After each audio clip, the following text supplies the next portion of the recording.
Halo, coba dong guys kasih tahu gue siapa di sini yang merasa paling bisa mengendalikan semuanya, paling bisa mengontrol semuanya. Ada? Bisa? Beneran bisa? Gimana caranya?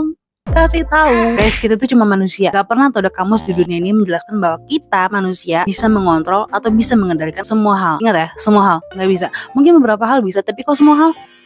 No, gak bisa. Apa aja tuh? Ya semua. Sikap orang lain ke kita, reaksi mereka ke kita, perkataan mereka ke kita, hasil yang kita dapetin, masalah yang terjadi ke kita tiba-tiba, gak bisa kita kontrol. Gak ada gitu yang bisa kita kendaliin. Gak ada dong, masa gak ada? Tahu gak apa? Sikap kita, reaksi kita, perkataan kita, tindakan kita ke mereka. Oke, baiklah, coba aku jelaskan ya. Maksudnya tuh apa sih?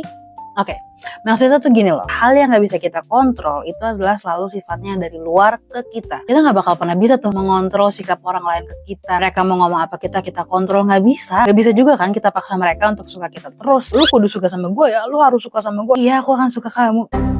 Nah, kita juga gak bakal pernah bisa tuh untuk mengendalikan atau mengontrol reaksi orang lain ke kita. Kayak hal simpel aja deh. Misalnya gue lagi bikin video seperti ini, gue upload video seperti ini. Mungkin ada yang suka sama video gue, dan mungkin juga ada yang gak suka sama video gue. Dan it's okay, gak apa-apa juga gitu loh. Siapa saya untuk memaksa anda ini untuk menyukai video-video saya? Gak boleh, itu namanya pemaksaan. Jangan lupa untuk like. Dan kadang juga orang lain tuh sangat-sangat bisa untuk ngomongin kamu, ngomongin kita semua masing-masing. Mau kalian itu cuman diem aja, mau kalian itu introvert, mau kalian itu extrovert, ada aja yang diomongin. Mau itu positif atau negatif. Dan itu gak bakal pernah bisa kita lewati. Gak akan pernah bisa. Cuma pada akhirnya emang kita sendiri gitu loh yang harus bisa mengendalikan diri kita dengan bagaimana kita bersikap, dengan bagaimana kita bertindak, dengan bagaimana kita bereaksi dengan semua hal-hal yang kita terima kepada kita. Ingat ya, yang bisa kita kendalikan atau bisa kita kontrol itu adalah selalu sifatnya yang dari dalam diri kita keluar. Either kita mau marah-marah, mau ngomel, mau diem aja, atau mungkin mau behave, ya tergantung situasi juga sih. Kamu sendiri yang putusin mau kayak gimana. Tapi aku mau kasih tahu saran sedikit aja. Saranku itu adalah jangan cepet bertindak, jangan gegabah. Coba ambil beberapa detik sejenak aja untuk biarin otak kamu juga bisa mikir gitu. Apa ya nih dampaknya kalau gue bertindak kayak gini sekarang ke dia? Apa juga ya dampaknya untuk gue pribadi kalau gue bertindak kayak begini ke dia?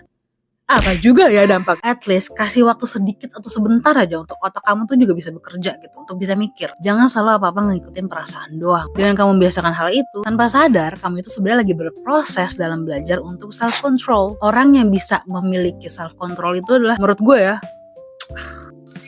so the conclusion is, the point of this video tuh apa sih sebenarnya? Menurut aku pribadi ya, kendalikanlah apa yang bisa kamu kendalikan saja, which is reaksi kamu, reaksi kita masing-masing. Karena at the end of the day, pada akhirnya reaksi kamu itulah yang akan menentukan. Seperti biasa untuk kamu yang suka konten seperti ini, jangan lupa untuk di follow, and I will see you guys in my next video.